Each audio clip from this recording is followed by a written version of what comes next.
शांति पारमिता या पैसेंस जिसको कहा जाता है, वो हम सब के लिए बहुत ज़्यादा महत्वपूर्ण है।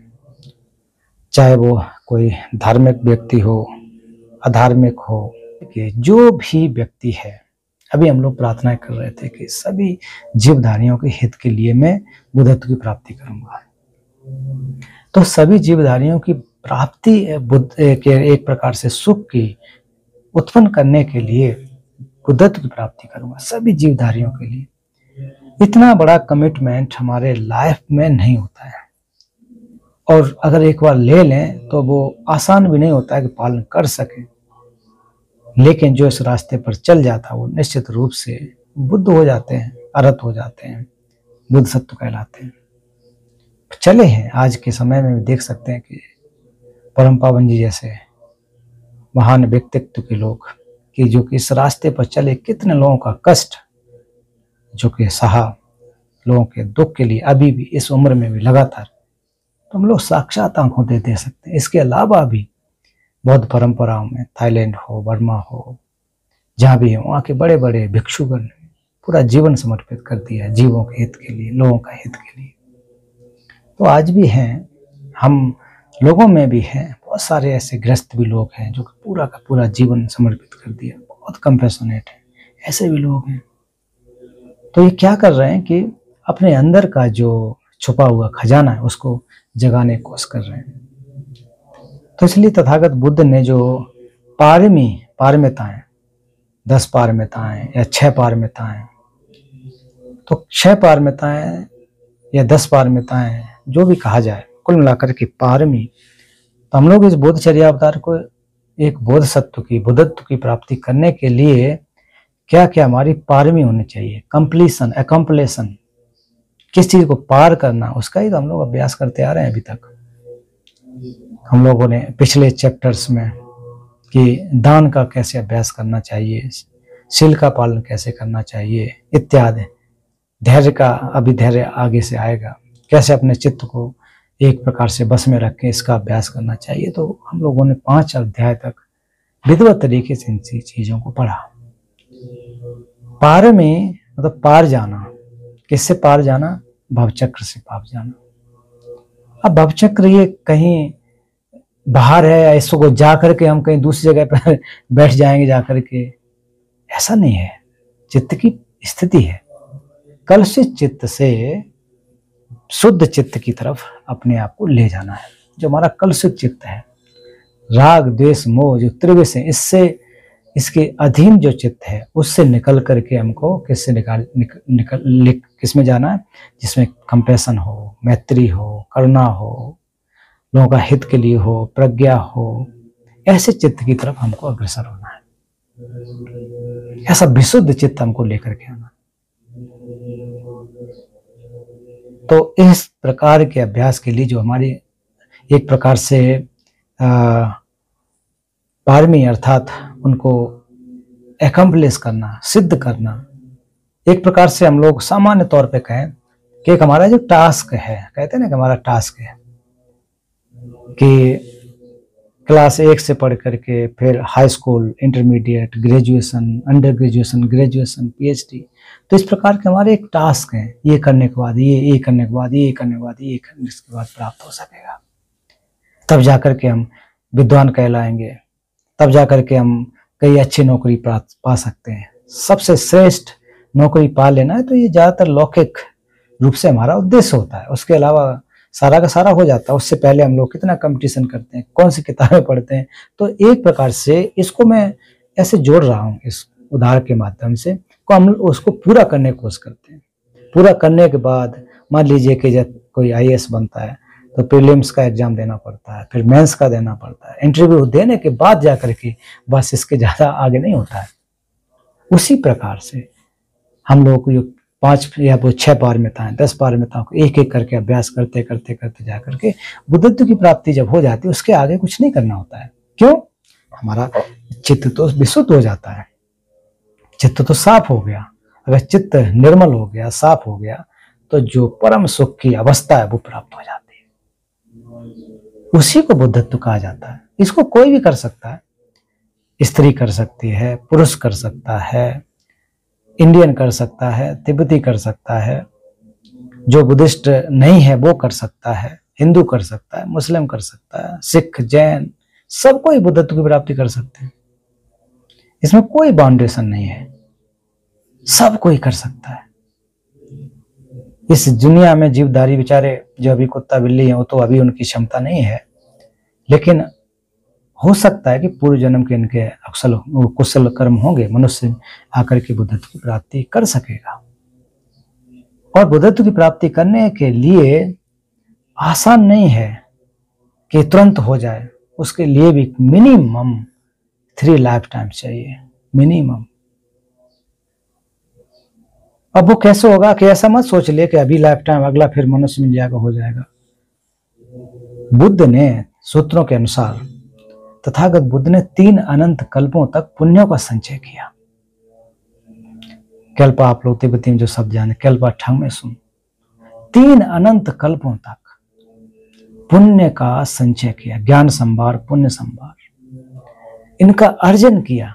कहते ना कि हम लोग पुण्य का कितना करते हैं, कल्प ठंग में सुन, 3 अनंत कल्पों तक, एक कल्प की जो कि एक समय सीमा होती है। तो उन्होंने भी बुद्धत्व की प्राप्ति करने से पहले इतना प्रयास किया। तथागत बुद्ध की जीवनी को अगर हम लोग पढ़ेंगे, एक तो लौकिक रूप में हम पढ़ सकते हैं, और दूसरा वास्तविक वो बुद्धत्व की प्राप्ति की तरफ क्यों आए सिद्धार्थ गौतम, उन्होंने जगत के दुखों को समझा, दुख के चीजों को समझते हुए फिर उन्होंने जो है आगे कदम बढ़ाया कि जाकर के मैं लोगों का हित कर सकूं।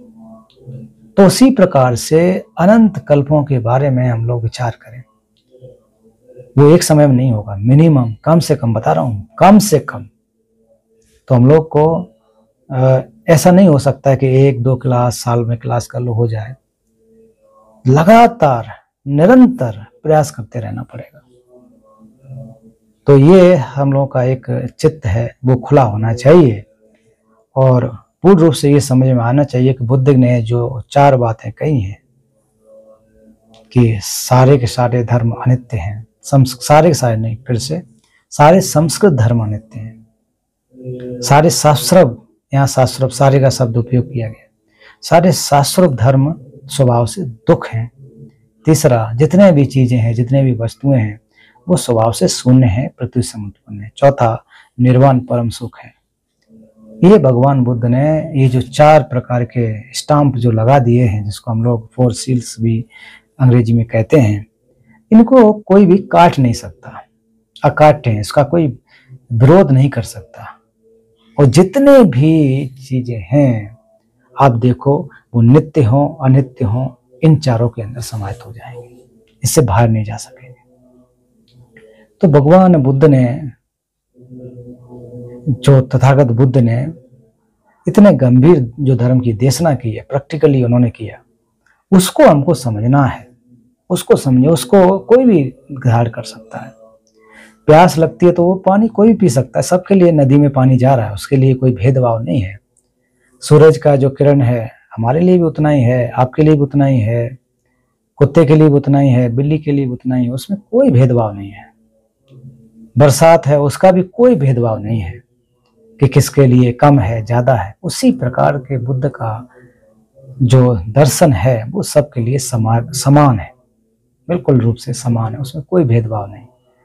तो बुद्ध ने इस विधिवत तरीके से, ये क्या है जो पारमी को हम लोग पढ़ते हैं, एक तरह से सीढ़ी है, एक जो हम लोग एक भगवान बुद्ध के दर्शन को अगर बांटोगे तो किसमें 2 में बांटा जा सकता है, एक तो व्यवहार में, एक प्रज्ञा के आधार पर, अर्थात उपाय और प्रज्ञा। तो जो भी हम लोग अभी अध्ययन कर रहे हैं, अभी चैप्टर्स जो कर रहे हैं, उसके में सारा का सारा कैसे हमको करना है, किस तरह से व्यवहार करना है, कैसे हमको क्लेशों काटना है, कैसे अपने पुण्यों का संचय करना है। तो आप लोगों को पहले भी बताया था कि जो बासी भात का कहानी बताई थी ना, तो धीरे धीरे धीरे धीरे धीरे पारमी को बढ़ाना। हो सकता है आप में से कोई बोधसत्व हो, कोई, नो डाउट ये चित्त की स्थिति है, हो सकता है, वो आप खुद लोग अपना चेक कर सकते हैं कि मनोदशा कहाँ है, क्या स्थिति है। सूत्रों में कहा जाता है कि खांसा खां की इच्छा में ताते एम्पर गिरतारेस, मतलब दूसरे व्यक्ति को देखकर अंदाजा नहीं लगा सकता है कि ये व्यक्ति बुद्ध, बोधिसत्व या अरहत है। वो खुद ही आकलन कर सकेगा, खुद ही कैसे जान सकेगा कि मेरी स्थिति क्या है, क्योंकि शरीर से, चेहरे से, वस्त्र से नहीं पहचाना जा सकता है। कोई सफेद वस्त्र है पहने है, या लाल वस्त्र पहने है, चीवर पहने हुए है, बाल लंबे खड़े हैं, या फिर सर मुड़ाए है, ऐसा हम लोग नहीं कर सकते बाहरी आवरण से, बिल्कुल नहीं जान सकते। क्योंकि बुद्ध भी समय में ऐसे जगह पर जाते, लोग नहीं पहचानते थे कि ये कौन है। एक तो वो शारीरिक रूप से उनको देखते थे, बहुत सारे लोग नहीं जानते थे। आज भी कोई मान लीजिए परम पावन दलाई लामा जी, तो चलो ख्याति प्राप्त है, एकांत में, अकेले में अगर सामान्य रूप से चले जाए कैसे पहचानेंगे? तो उनके लिए तो जो बौद्ध नहीं है, मान लीजिए उनको नहीं मानते हैं, बौद्ध कहने का मतलब, तो उनके लिए तो ये कोई सामान्य सा व्यक्ति होगा, लगेगा कौन है, कि कोई ज्यादा वो नहीं देंगे सामने आने के बाद भी। तो जो पहचानते हैं, जो समझते हैं ज्ञान को, वो निश्चित रूप से जान सकेंगे। तो ये जो शांति पारम्यता भगवान बुद्ध ने, तथागत बुद्ध ने कहा कि हमारे जो पुण्य कर्मों को नष्ट करता है, वो कौन सा करता है? क्रोध करता है। क्रोध जो है, एक क्षण का क्रोध कई वर्षों तक, कई कल्पों तक कमाए गए पुण्य को नष्ट कर सकता है। अभिसमय अलंकार में बुद्ध क्या कहते हैं कि ये माध्यमिक अवतार में भी, इसमें ग्रंथ में देख सकते हैं कि बोधिसत्वों की जो अभ्यास किए गए वो खत्म हो सकता है। हम लोग अपने आप में देखें, चलो बोधिसत्व तो अलग बात है, हम अपने जीवन में देख लें कि सुबह से लेकर के इतना बढ़िया से हम लोग ध्यान करके अभी क्लास किया, सारा कुछ किया कि पुण्य का संचय कर रहे हैं, अच्छा मन बना रहे हैं, और वैसे ही थोड़ी देर के लिए हम लोग क्रोधित हो जाए, बहुत ज्यादा क्रोधित हो जाए, तो फिर जो पुण्य का हमने संचय किया है, जो प्रेरणा बनाई थी कि मैं सभी जीवधारियों का हित करूंगा, लेकिन हम एक को भी नहीं कर पाए, एक को भी टॉलरेट नहीं कर पाए। परिवार में जाकर के, परिवार में थोड़ी थोड़ी बात को लेकर के हम लोग झगड़ जाते हैं, या फिर खाने पीने को लेकर के इतना दंगा हो जाता है आपस में, देखा है ना। इसमें कहने की बात नहीं है। तो हम लोग सोचो ना, कैसे सुबह तो हम लोग धार्मिक कहें, सो कॉल्ड धार्मिक, शाम को आकर के अधार्मिक हो जाते हैं। शाम आते आते तो हम लोग कैसे हो जाते हैं? यही चित्त है, चित्त की परिस्थिति। तो जब सुबह तो हम लोग तब थे तो एक प्रकार से निर्वाण की अवस्था में थे, शाम को आकर के फिर जाकर के भवचक्र की अवस्था में चले जाते हैं। यही चित्त है, यही तो भवचक्र है। सुबह से शाम तक 24 घंटे के एक भवचक्र को हम लोग देख लें, 24 घंटे के भवचक्र को फिर लेकर के हम लोग कितने उस मिनट के भवचक्र में लेकर के आ जाएं, फिर 1 घंटे के भवचक्र को हम लोग आकलन कर लें। एक बहुत लंबा मत जाइए कि भवचक्र मतलब वो अनंत काल होता, पता नहीं कितना है, नहीं, इसको आप तोड़ के देख सकते हैं। हम लोग 12 घंटे में, 1 घंटे में, 1 घंटे के 60 सेकंड में हम लोग, 60 मिनट में देखें, उसमें देखें हम लोग का एक्टिविटी, फिर 1 मिनट में एक्टिविटी को देखें, 60 सेकंड में देखें, 60 सेकंड और देखें। तो ऐसे ऐसे देखेंगे कि हर मोमेंट कि हम लोग तो इस प्रकार से भवचक्र में है ना, ये छोटे से भवचक्र, छोटे समय के लिए, इसको हम कितना लाइफ टाइम तक बढ़ा करके ले आए। क्यों? कि हम लोगों ने अपने चित्त का शोधन नहीं किया है। ये सारी चीजें चित्त को शुद्ध करने के लिए। तो बुद्ध यही तो कहते हैं कि सब पाप सकर्मण कुशल सचित्त पर्योदक में एतम बुद्धानुशासन। दूसरा, नए वेरेन वेरानी सम्मति कुदाचना अवेरन सम्मति इस तमो सनंतन, कि पहला श्लोक का मतलब कि किसी भी प्रकार का कुशल कर्मों का न करना, सभी प्रकार के कुशल कर्मों का संचय करना, अपने चित्त को परिशुद्ध करना, यही तो मेरा दर्शन है। अपने चित्त को, बुद्ध कहते हैं मैं तो अपने चित्त को परिशुद्ध करने के लिए प्रयास कर रहा हूं।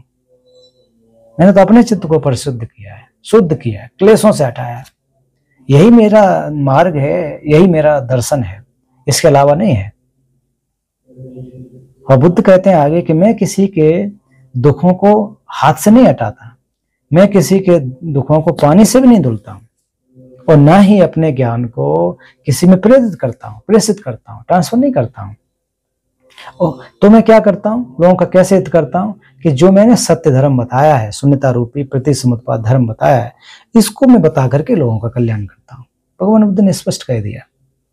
उन्होंने कभी नहीं कहा कि मेरे ऊपर जो विश्वास करो, इसके लिए उन्होंने जो कि सूत्र में कहते हैं, आप लोगों को बहुत पता हो, मैं केवल याद दिलाना चाहता हूँ, गेलों दग्गम खेनम की, मतलब हे भिक्षुओं, विद्वानों, पढ़े लिखे लोगों, कि मेरे धर्म को आप लोग उसी प्रकार से आप समझो। धर्म का मतलब यहाँ पंथ नहीं कह रहे हैं, तथागत बुद्ध कह रहे हैं कि मैंने जो सत्यता को पाया है उसको आप वैसे परीक्षण करो जैसे सुनार सोने को काट करके, ताप करके, रगड़ करके देखता है वो सच्चा सोना है कि नहीं, ना कि आप मुझ में श्रद्धा रखो। तो भगवान बुद्ध ने स्पष्ट कह दिया कि मुझे आप श्रद्धा मत मानिए, मेरे शब्दों को, मेरे दर्शन को, मेरे प्रति श्रद्धा रखने के हिसाब से आप माने, ऐसा नहीं है। आप परीक्षण करिए, आपको आपकी मति पर, आपकी प्रज्ञा पर, आपकी बुद्धि पर अगर खरा उतरता है उसको स्वीकार कीजिए, नहीं तो आप छोड़ दीजिए। तो स्पष्ट रूप से बुद्ध, तथागत बुद्ध ने सारे के सारे जो उनके जो अनुयायी थे, उनके जो शिष्य थे, स्पष्ट कर दिया कि मेरा जो दर्शन है एकदम से एक प्रकार से खुला किताब है, उसमें कोई भी छुपाने का चीज नहीं है, स्पष्ट है, शीशे जैसा, आईने जैसा क्लियर है। आप उस पर अपने सामने खड़े होकर के देखोगे तो आप चेहरे को देख सकोगे। आपके चेहरे पे अगर गंदगी है तो आप चेहरे को साफ करो, ना कि शीशे को साफ करो। हमारे चेहरे पे मान लीजिए डस्ट लगा और शीशे को रगड़ रहे हैं तो बेवकूफी वाली बात है कि नहीं। तो डस्ट जो है हमारे ऊपर, चित्त के ऊपर बैठा हुआ है। हम लोग फालतू में चीजों को लेकर के, वो ऐसा है, उसका धर्म ऐसा है, वो ऐसा है, वो नहीं हुआ है, फलाना नहीं हुआ, हमारा ही सही है, ये सब तो छिछली बातें हैं, बहुत ऊपरी सुपरफिशियल बातें, जो बुद्ध कहते हैं कि मैं इस तरह से रास्ता को दिखाता हूं। तथागत कहते हैं कि मैं जो है निर्वाण दाता नहीं हूं, मैं लोगों को निर्वाण नहीं दिलाता, मैं क्या करता हूं, मार्ग दिखाता हूं। बुद्ध कहते हैं कि मैं मार्ग दाता नहीं हूं, मतलब निर्वाण दाता नहीं हूं कि आ जाओ मेरे धर्म में, मैं आपको निर्वाण दे डाल दूंगा, 2-4 दिन बैठो और आपको सब हो जाएगा, बस ठीक है, ऐसा नहीं। वो कहते हैं मैं मार्ग बताता हूँ, इस मार्ग पर चल करके आप अपना कल्याण कर सकते हैं। इस प्रकार से एक सार के रूप में, एक मोटा मोटी रूप में देखें कि बुद्ध का जो दर्शन है क्यों महत्वपूर्ण है। उसमें बुद्धिस्ट साइकोलॉजी के हम लोग को मौका मिलेगा, हम लोग कभी पढ़ेंगे कि मनोविज्ञान के बारे में, कि सारा का सारा चीज जो है मन पर आधारित है, कैसे हम उसको ठीक कर सकें। तो क्रोध कैसे आता है, क्रोध या गुस्सा, ये भी तो क्या है, चित्त या चैतसिक, अर्थात ये क्या है, हमारे चैतसिक हैं, मेंटल फैक्टर्स हैं, ये भी मन की चीजें हैं ना, उसके फैक्टर्स हैं, उसके साथ साथ रहने वाले। कहते हैं ना कि एक बॉस हो तो आसपास चलने वाले लोग, ये भी हमारे चित्त के अंदर है। इनको साफ करना है, इनको हमको समझना है। क्रोध जो है क्या है, ये मूल चित्त न होकर के एक हमारा फैक्टर है, उसका कारक है, चैतसिक है। इस प्रकार के तमाम प्रकार के ईर्ष्या है, क्रोध है, बैर है, वैमनस्यता है, बहुत सारे जो हम लोग अक्सर चित्त जो होते हैं, कलुषित चित्त है, वो सारे के सारे एक हमारे चित्त के साथ रहने वाले उसके दोस्त जैसे होते हैं। इनको साफ करना है, इनको साफ करना है। ऐसा तो है नहीं कि हम लोग मान लीजिए चाय पी और चाय पीने के बाद जो कप गंदा हो जाता है तो उसको जाकर के फेंक आते हैं। एक कप ले आया, आज पी लिया, फेंक दिया, गंदा है, उसका उपयोग नहीं करना। ऐसा करते हैं क्या? ऐसा तो नहीं करते। क्या करते हैं, उस कप को लेकर के फिर उसको धुलेंगे, रगड़ेंगे, बढ़िया डिटर्जेंट लेकर साफ करके फिर उपयोग करते हैं। दूसरा गेस्ट आता है उसको भी पिलाते हैं। तो उसी प्रकार से हमारा जो कंटेनर है, जो हमारा कंटेनर है जिसके अंदर इतनी गंदगी भरी हुई है, इसको साफ करके उपयोग में लाना है। ऐसा तो है नहीं कि अच्छा हमारे अंदर तो कलुषित चित्त है, जाके नदी में छलांग लगाते हैं, ऐसा तो नहीं है ना, उससे तो कुछ नहीं होगा। उसको साफ करना है, जितना साफ करना है उसको, जैसे जैसे जैसे साफ करेंगे वैसे चमक आ जाएगी। तो बुद्ध ने या सिद्धार्थ गौतम ने यही तो किया। और एक लाइफ टाइम का नहीं है, आप जातक को पढ़िए। कुछ लोग जो है बिल्कुल आसानी से नकार देते हैं, अरे पूर्व जन्म नहीं है, पर जन्म नहीं है। न होने का प्रमाण क्या है और होने का प्रमाण क्या है, ये हमें पहले जानना चाहिए। नहीं है तो क्यों नहीं है, लॉजिक देना होना चाहिए एक वास्तव में, जो कि भगवान बुद्ध के मार्ग पर चलने वाले हैं। है तो कैसे उसको प्रमाणित करना चाहिए, नहीं है साहब, हम नहीं मानते हैं। अच्छा ओके, आप नहीं मानते तो फिर उससे ऐसा नहीं है कि नहीं चीजें हैं, लॉजिक है उसका। अगर ऐसा नहीं होता तो हम लोग क्यों क्लास पढ़ते? अगर आगे आगे जीवन नहीं होता तो नहीं पढ़ क्यों पढ़ते? इसको बहुत आसानी से समझ सकते हैं ना, बहुत आसानी से। अभी हम लोग जो हैं वर्तमान में, थोड़ा पहले जो निकल गया पूर्व हमारा चित्त हो गया ना, इसको एक ग्लिम्स के रूप में, इसकी व्याख्या अलग है। अभी जो हम लोग वर्तमान में 7:30 से क्लास किया वो तो हमारा पास्ट हो गया, पूर्व हो गया कि नहीं हो गया? और पूर्व से आया हुआ जो चित्त है अभी जो वर्तमान में चल रहा है, वो जैसे ही थोड़ा 1 सेकंड आगे हो जाएगा, वो भविष्य का चित्त है कि नहीं है? भविष्य में जाएगा ना।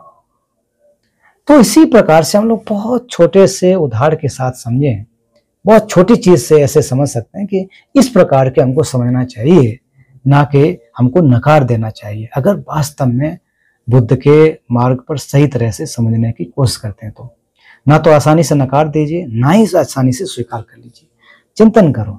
तभी बुद्ध की जो प्रज्ञा में 3 भाग, श्रुतिमय प्रज्ञा, चिंतनमय प्रज्ञा, भावनामय प्रज्ञा, तो अभी हम लोग जो कर रहे हैं वो श्रुतिमय है, केवल सुन रहे हैं, ठीक है, बहुत बढ़िया, बहुत अच्छा आपने बताया। इसके बाद चिंतन करना चाहिए। चिंतन करेंगे, विचार करेंगे, अलग किताब पढ़ेंगे, अलग कमेंट्री देखेंगे, विद्वानों से पूछेंगे। जब उसको सेटिस्फेक्शन हो जाए उसके बाद फिर जाकर के आकलन करें। सिद्धार्थ गौतम ने यही तो कहा, पहले भवचक्र के दुख के बारे में समझा, देखा, जो भी है, उसके बाद जाकर के उन्होंने चिंतन किया, जाकर के चिंतन करने के बाद फिर तपस्या किया। 6 साल तपस्या क्यों किया? चिंतन किया उन्होंने, मतलब भावना की। भावना का मतलब अपने आदत में डाला कि चीजें किस प्रकार से हैं। तो इस प्रकार से हम लोगों को भी आदत में डालना पड़ेगा कि कैसे हो सकता है, ये चीजें क्या हैं, सत्यता को समझना होगा।